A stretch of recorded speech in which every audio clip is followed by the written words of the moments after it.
नमस्कार, मैं हूं विष्णु दयाल और आप मेरे साथ देख रहे हैं पब्लिक मीडिया न्यूज़। पहुंचे एक फ़िल्म के सेट पे जहां एक भोजपुरी एल्बम शूट हो रही है और मेरे साथ प्रदीप गुप्ता जी हैं। एक बात बताऊं प्रदीप गुप्ता जी के बारे में, ये फरीदाबाद के बहुत बड़े प्रोड्यूसर हैं, कई फिल्में प्रोड्यूस कर चुके हैं और प्रोड्यूसर से अच्छे एक बहुत बड़े कलाकार हैं। हर फिल्म में कुछ ना कुछ सीन्स होते हैं, कुछ ना कुछ गाने इनके होते हैं। ये शौक़ है या मजबूरी, बात करेंगे प्रदीप गुप्ता जी से। सर बहुत बहुत स्वागत है आपका। नमस्ते सर, फिल्में प्रोड्यूस कर रहे हैं और प्रोड्यूस के साथ साथ आप फिल्मों में अभिनय भी बहुत अच्छा करते हैं।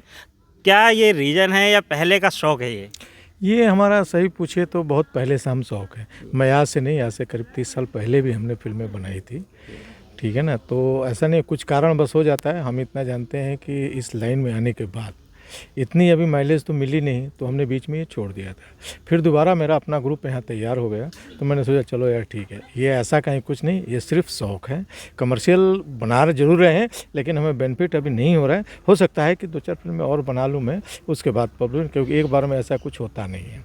सर, अब तक कितनी फिल्में आप प्रोड्यूस कर चुके हैं? अभी तक हमने 4 फिल्में बना चुकी है और कम से कम नहीं तो 100 गाने को रिकॉर्डिंग करा चुका हूँ मैं। 4 फिल्मों में कोई ऐसी फिल्म हो जो बड़े बैनर पे बनी हो? बड़े बैनर पर अभी हमारे साथ बनी हुई थी मामिंदर जी हैं, ससुरारी जिंदाबाद, जिसमें हमने टोटली पैसे, हमारी फाइनेंस भी लगी हुई थी और उसमें हमने एक्टिंग भी की थी। उसके बाद हमारे जो गाने जो थे अभी अशोक डी स्टार के साथ दम है, वो हमारी फिल्म थी। वो जबकि ये सारे रिलीज हो चुके हैं। आने वाली 2 फिल्मों में भोजपुरिया बेटा और इश्क आवारा, ये दोनों तो भी रिलीज़ के लिए तैयार है, कभी भी आपके सामने आ सकती है।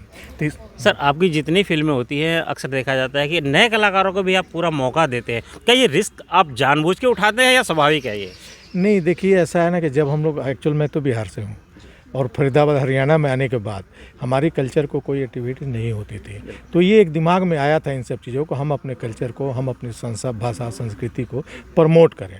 इसीलिए हम कोशिश ये करते हैं, कलाकार हम जरूर लेते हैं, तकरीबन भोजपुरी क्षेत्र से ही होते हैं और फरीदाबाद के आसपास ही लोकल हम लेते हैं। कुछ ऐसे कलाकार हैं जिनका नाम पे चलता है तो हम बम्बई से बुलाते हैं, नहीं तो मोस्टली हम फरीदाबाद के और NCR के ही कलाकार को प्रमोट करते हैं। सर, लगभग एक फिल्म बनाने में कितना खर्चा आ जाता है? ये डिपेंड करता है कि किस टाइप का आर्टिस्ट है, किस टाइप का स्टोरी है।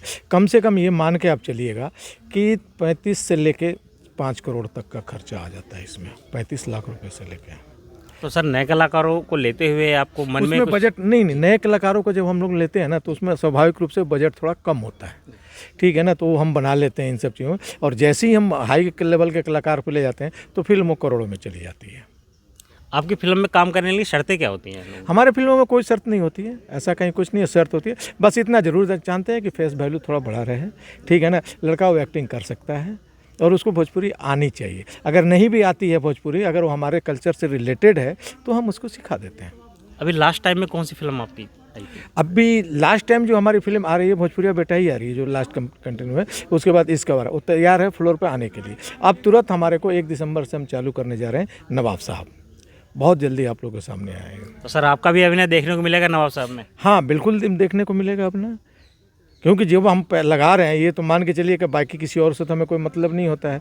तो हम अपने आप को ही और अपने को ही प्रमोट करने के लिए, ऐसा नहीं है कि सारी चीज़ें हम करते हैं, लेकिन कहीं ना कहीं हम अपनी इस चीज़ को जगह रखते हैं। सर, जो न्यू कमर्स हैं जो आपसे जुड़ना चाहते हैं, उनकी मुलाकात कैसे होगी और आपसे कैसे जुड़ सकते हैं? देखिए, मेरे मुलाकात का ग्रुप बना हुआ है, ठीक है ना। GFC पे एक बैनर है, उस बैनर का नंबर आपको सारी चीज़ें प्रोवाइड करा दीजिए, क्योंकि ऐसे लोग तो ना, आधे लोग तो मजाक में इसको उड़ा देते हैं, आधे लोग तो बगैर सोचे समझे कोई काम करते हैं, थोड़ी सी शौक हुआ तुरंत चले आए, टाइम और पैसा दोनों वेस्टेज होता है। तो इसलिए हमारे ग्रुप में लड़के हैं, ग्रुप में हमारा आदमी है, GFA बैनर के तले हम ये सारा काम करते हैं। उनसे लोग जो जुड़ेंगे हम उनमें से सेलेक्ट करके फिर अपना करते हैं। डायरेक्ट हम इस लेने में तो लोग हमें परेशान कर देते हैं, इसलिए आप जैसे भाइयों से, जैसे आपने रेकमेंड कर दिया कि नहीं भाई ये ठीक है, तो हम उस पर विचार करते हैं। अब मोस्टली तकरीबन ऐसे ही होता है, जो लोग हमारे साथ जुड़े हुए हैं एक दूसरे को सपोर्ट में करते हैं, तो उसके हिसाब से हम बनाते हैं। तो ये थे प्रदीप गुप्ता जी, जो कि प्रोड्यूसर है और फिर कई फिल्मों को बनाते हैं और ये लगातार फरीदाबाद से नए लड़कों को हमेशा चांस देते रहते हैं। आने वाले 1 दिसंबर को इनकी नई फिल्म नई फिल्म बनने जा रही है और लड़कों को भी, जो नए लड़के हैं उनको भी चांस दे रहे हैं। तो अगर इनसे मिलना चाहते हैं तो हमारे कमेंट बॉक्स में अपना नंबर छोड़िए और इनके साथ कनेक्ट कीजिए। नमस्कार।